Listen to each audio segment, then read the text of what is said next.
नमस्कार, मैं हूं अभिनय आकाश और आप देखना शुरू कर चुके हैं प्रवास साक्षी का special show most live information यानी एमआरआई। महाराष्ट्र के चुनावी कैंपेन के दौरान मुख्यमंत्री योगी आदित्यनाथ की तरफ से दिए गए नारे की गूंज चारों ओर नजर आई, काफी चर्चा में भी रहा। इसके अलावा कैंपेन के आखिरी दिन पीएम मोदी ने एक नया नारा, एक रहेंगे तो सेफ रहेंगे, दिया।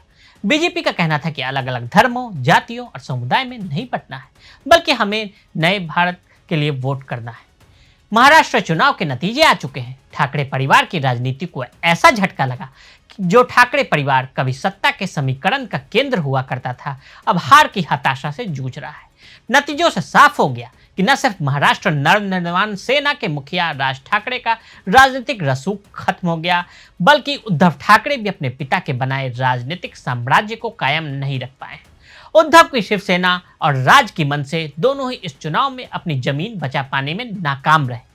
उद्धव ठाकरे और राज ठाकरे, जिनके पीछे कभी लाखों समर्थक खड़े होते थे, आज उनकी पार्टियां सियासी फर्श पर लड़खड़ा रही हैं। हार की ये कहानी केवल चुनाव की नहीं, बल्कि उस दिन शुरू हुई जब ये दोनों भाई एक दूसरे के विरोधी बन गए। एक वक्त था जब ठाकरे नाम राजनीति का ब्रांड हुआ करता था, मजबूत, शक्तिशाली और अजेय हुआ करता था।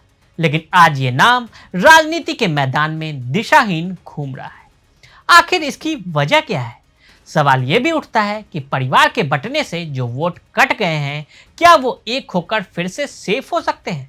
सवाल यह है कि क्या बाल ठाकरे की राजनीतिक विरासत को सहेजने के लिए राज ठाकरे और उद्धव ठाकरे फिर से एक हो सकते हैं, या फिर असली शिवसेना का जो ठप्पा एकनाथ शिंदे ने अपने कंधे पर लगा लिया है, वो हमेशा हमेशा के लिए अमिट हो गया है। राज की आक्रामक शैली, उद्धव की राजनीतिक सोच और बाला साहब का करिश्मा। याद करिए बाला साहब ठाकरे का वो दौर, एक ऐसा नाम जो महाराष्ट्र की राजनीति में शेर की दहाड़ जैसा गूंजता था। हाथ में रुद्राक्ष की माला, शेर की दहाड़ वाली तस्वीर और आवाज तानाशाह वाली। सब कुछ राजनीति नहीं थी। राजनीति को खारिज कर, सरकारों को खारिज कर, खुद को सरकार बनाने या मानने की ठसक थी। उन्होंने सांसद भी बनाए, मेयर बनाए तो मुख्यमंत्री भी। मी मुंबईकर का नारा लगाकर मराठियों को जोड़ा। मी हिंदू को राजनीति कर हिंदू हृदय सम्राट कहलाए जाए। अंग्रेजी का मशहूर फ्रेज है, आइदर यू कैन एग्री और disagree but you can't ignore. यानी आप सहमत हो सकते हैं, असहमत हो सकते हैं, लेकिन नजरअंदाज बिल्कुल भी नहीं कर सकते। जिस कुर्सी पर हम बैठते हैं वही हमारे लिए सिंहासन होता है। ये कथन बाला साहब ठाकरे के थे। उनके भाषण की गूंज दादर से लेकर दिल्ली तक सुनाई पड़ती थी। उद्धव और राज उनके दो सिपह सालार, शिवसेना की ताकत के दो स्तंभ थे। राज की आक्रामक शैली, उद्धव की रणनीतिक सोच और बाल ठाकरे का करिश्मा, ये तिकड़ी राजनीति के अखाड़े में ट्राई टेस्टेड थे। लेकिन 2005 में यह राजनीतिक परिवार सत्ता की महत्वाकांक्षा का शिकार हो गया। ठाकरे परिवार के सियासी रामायण में लक्ष्मण रेखा खिंच गई। राज को लगने लगा कि पार्टी की गद्दी पर उनका हक है, लेकिन उद्धव के शांत स्वभाव ने पार्टी के बड़े नेताओं का भरोसा जीत लिया। कहते हैं राज की दहाड़ कमाल की थी, लेकिन उद्धव की मुस्कान ज्यादा असरदार साबित हुई। पहले उद्धव ठाकरे के मुकाबले वाली समानांतर राजनीति में राज ठाकरे की एक खास अहमियत बनती थी, क्योंकि राज ठाकरे को शिवसेना संस्थापक बाला साहब ठाकरे वाले राजनीतिक मिजाज का नेता माना जाता था। ये कोई हवाई बातें भी नहीं थी। राज ठाकरे ने महाराष्ट्र की राजनीति में अपना एक खास कद भी अख्तियार किया। राज ठाकरे को असली टैलेंट और उद्धव ठाकरे को पिता की विरासत के कारण राजनीति में आए नेता ही माना जाता रहा था। राज ठाकरे की कंफ्यूज वाली राजनीति लोगों को कर रही भ्रमित। 2005 में राज ठाकरे ने पार्टी छोड़ी और महाराष्ट्र नवनिर्माण सेना बनाई।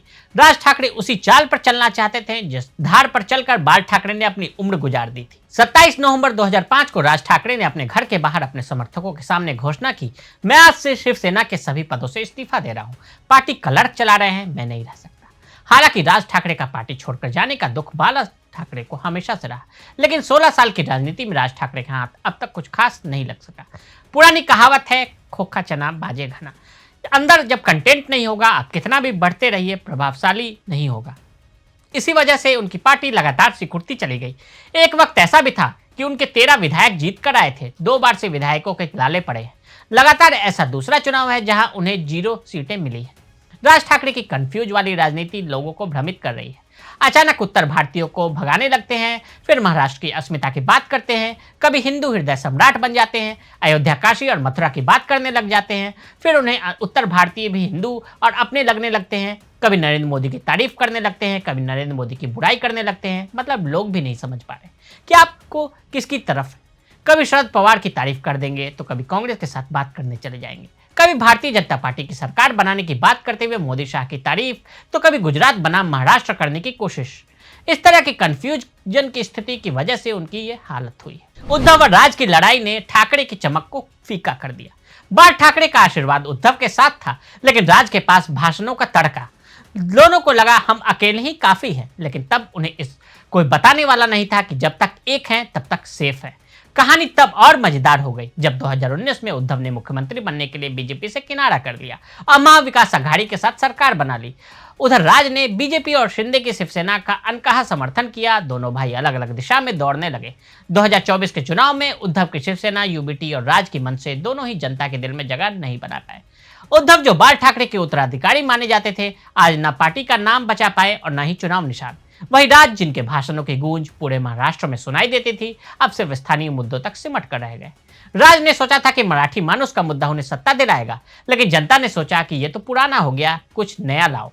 उद्धव ने सोचा कि गठबंधन की राजनीति से कुर्सी तो पक्की हो गई, लेकिन उनकी पार्टी ही टूट गई। नतीजा, ठाकरे नाम की राजनीति का ग्राफ इतना गिर गया कि अब ये नाम इतिहास की किताबों का किस्सा बनने की कगार पर पहुंच गया है। ये वो सबक है जो इन भाइयों ने नहीं सीखा। उद्धव और राज की लड़ाई ने शिवसेना को कमजोर तो किया ही, ठाकरे नाम की चमक को भी फीका कर दिया। एक हैं तो सेफ है। 2019 में बीजेपी के साथ मिलकर चुनाव लड़ने वाले उद्धव ने मुख्यमंत्री बनने के लिए भारतीय जनता पार्टी का साथ क्या छोड़ा, पूरी पार्टी ने ही उद्धव को किनारे लगा दिया। जैसे ही एकनाथ शिंदे को मौका मिला, उन्होंने पार्टी तोड़ दी और बीजेपी के साथ हो लिए। वो न सिर्फ मुख्यमंत्री बने, बल्कि उद्धव ठाकरे की पूरी राजनीति को ही खत्म कर दिया।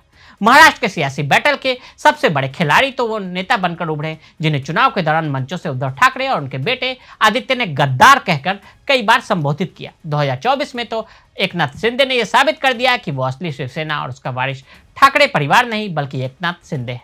लेकिन अब ऐसा लगता है कि महाराष्ट्र के लोगों ने गद्दार को ही असली हकदार मान लिया है। उद्धव ठाकरे को हिंदुत्व का एजेंडा विरासत में मिला था, लेकिन अभी तो लगता है जैसे सब कुछ गंवा ही दिया हो। अब 5 साल तक तो उद्धव और राज ठाकरे को इसी नतीजे से संतोष करना होगा।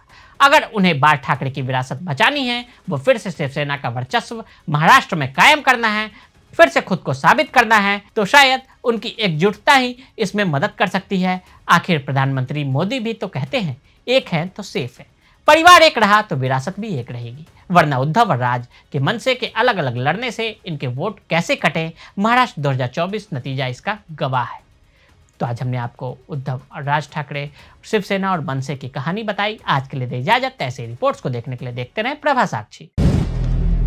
अगर आप भी लेना चाहते हैं देश दुनिया की तमाम जानकारी, तो आज ही सब्सक्राइब करें हमारे चैनल को। साथ ही नीचे दिए बेल आइकन को जरूर दबाएं ताकि हर अपडेट आप तक पहुंच सके।